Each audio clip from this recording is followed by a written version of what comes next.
Would you say the people of the book still exist today, excluding Muslims? Um, yes, of course. I find this whole people of the books thing very interesting because what was the purpose of these people of the book?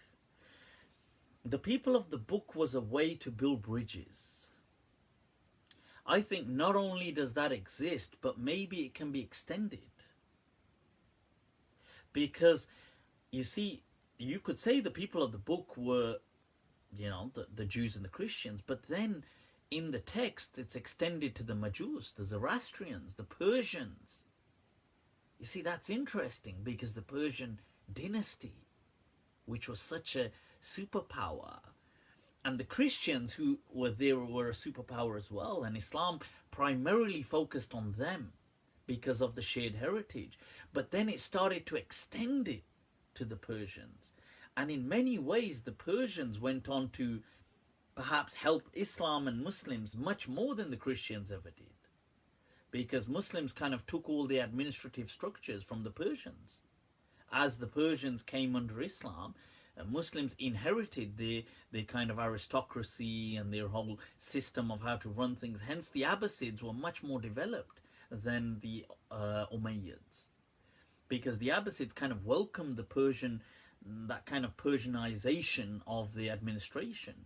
But so I find that really interesting, and I think in this day and age we ought to be able to, with ijtihad, extend that further, because in the Prophet's time the main adversary that was polluting the minds of people with superstition was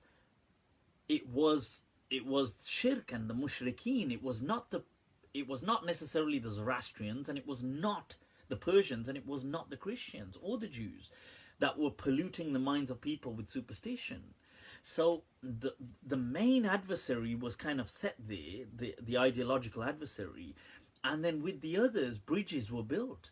And I think in many ways the narrative has today changed, and we ought to kind of be revisiting some of these things. I think that's me, in my understanding, Allahu A'lam. The problem is today Muslims ourselves have become the main problem to Tawheed. We've become the people of superstition.